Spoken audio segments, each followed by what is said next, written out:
Hi guys, I want to talk to you about dragonflies, daddy long legs. It's the time of year where we get the daddy long legs. You know, you see them on walls, you see them in the grass, you see them on fences, and they're the ones that turn into leather jacket grubs a little bit further down the line. So I just want to have a bit of a chat about them and what you should be thinking about and what you might want to do about it. So let's just have a little look. As I've been spraying this lawn, several of them were flying up. So it's just luck, really, if we see any on the off chance.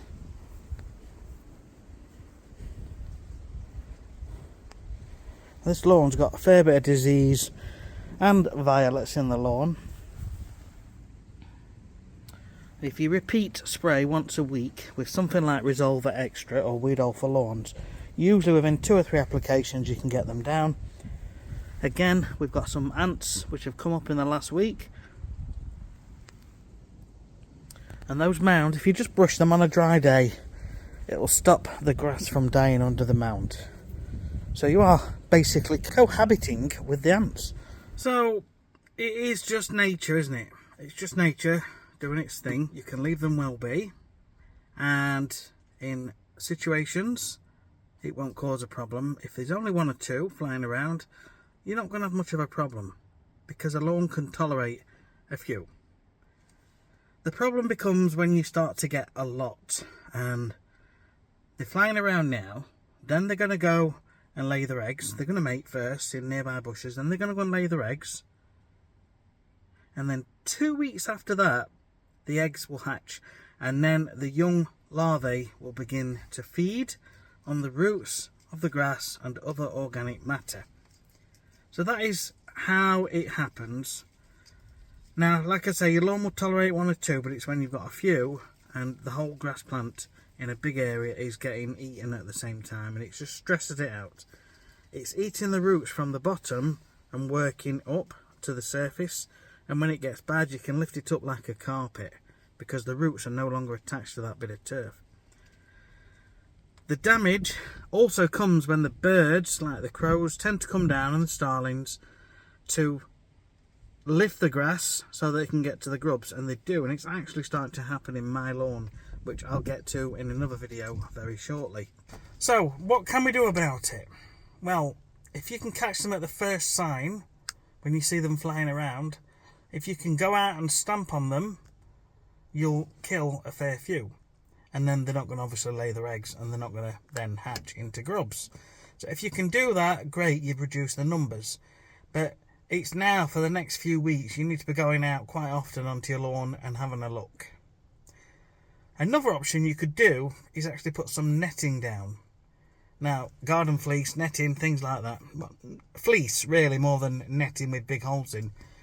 And yes, you are covering your grass, but it is preventing them from going into the grass and laying. So why not get your fleece out now and lay it down, and just take it off once a week or twice a week when you want to cut it, and then put it back on. Obviously this depends on the size of your lawn and how much time you want to put into this, because the bigger your lawn, the more hard work it's going to become, isn't it? But for me, that is a very effective way to control the numbers that are getting into your lawn. Now, what happens if you've missed the boat on that and you can't do anything about that? Well, there's a few things. There's a few things we can do, and I'm going to give them to you now. So option 1 is Turfsolv, and it's a product you put on, and it helps to control them to a degree. You need to put it down once, and then put it down after 3 days, and then the advice on the bottle is once a month. But I've heard from a number of people who've been putting it down a lot more frequently and have controlled it. But that's entirely up to you. So you could use a Turfsolv. If you go to my website, lawnright.co.uk/shop, you can get some from there or anywhere else online. Now, other than that, there's a couple of other things I want to give to you to try. A garlic and alcohol mixture. Okay, sounds ridiculous, but it does help. So what you can do is take a can of cheap lager or whatever it is, mix it into a watering can with some water, get some garlic granules, and water it on. It's going to smell great for a little while. Just give it a bit of a wash in so it's around the roots. And see how you get on. I have had people tell me that this has worked when I have given them this tip.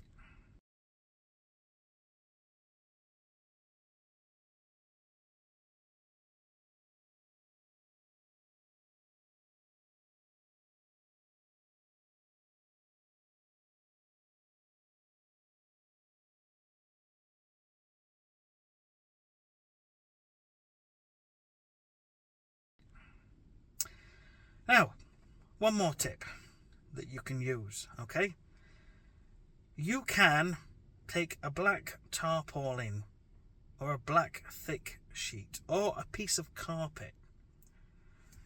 In the evening, go onto your lawn, water it heavily, then lay the carpet down, put some bricks on the corners to stop it from blowing away or blowing up.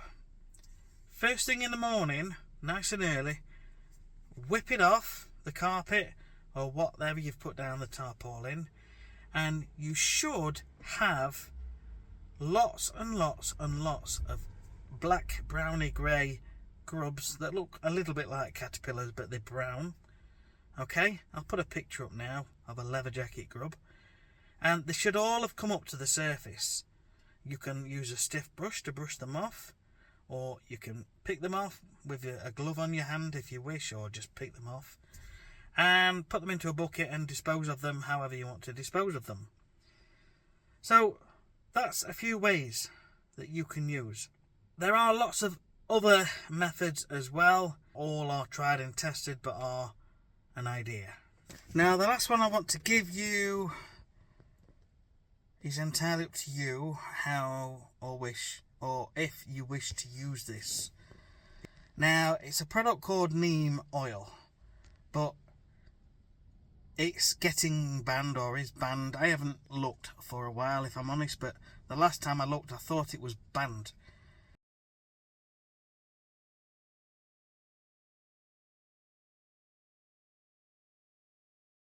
Let me tell you something else.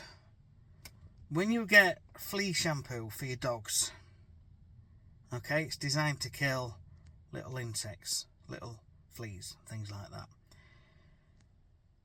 You have a look at the ingredient in dog shampoo and you'll be surprised. It's got neem oil, okay, as one of the ingredients, or if not the main ingredient. So you could potentially, even though I haven't tried this, you could get hold of some dog flea shampoo, and to what strength I don't know, but you could mix some with some warm water and you could apply that to your lawn.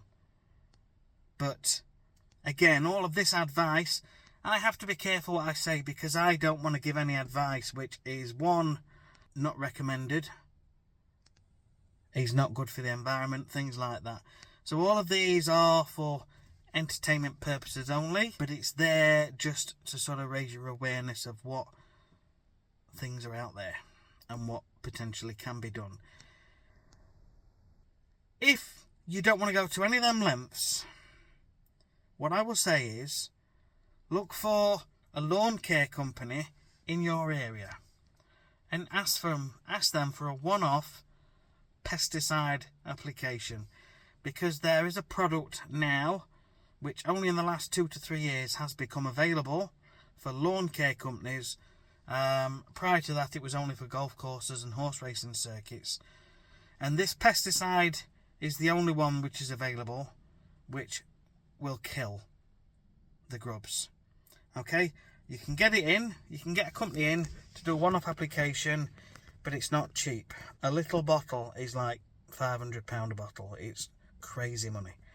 So expect to pay a decent chunk. You know, a small lawn might cost you £70, £80. I don't know. But just thought I'd share those thoughts with you. So there's a few tips there for you. I'll leave a bit of a recap on screen of the various things you can do, but I'll also leave links and further information down below in the description. We're coming into that time now, so now is the time to act. So any questions or comments, please leave them down below, but hopefully I've covered as much as I can. There are lots of other possibilities and solutions, not just the ones that I've shown in this video. For example, my emerald green, now I'm not claiming that emerald green will do this, but one lawn I applied emerald green to, and it might have just been pure, honest, good timing. What I should do is actually try this on a customer's lawn. I applied a heavy dose of emerald green onto this customer's lawn, and the very next morning she rang me to tell me that there were dozens and dozens of these grubs that had come up out of the ground, and they were clinging on to the blades of grass. So that is where you can either get your mower out and mow them off, or you can brush them off, etc., or pick them off. So there you go, a few tips. If you've got any of your own, share them below if you're happy to do that. But thanks for watching. We'll see you on the next video. Take care.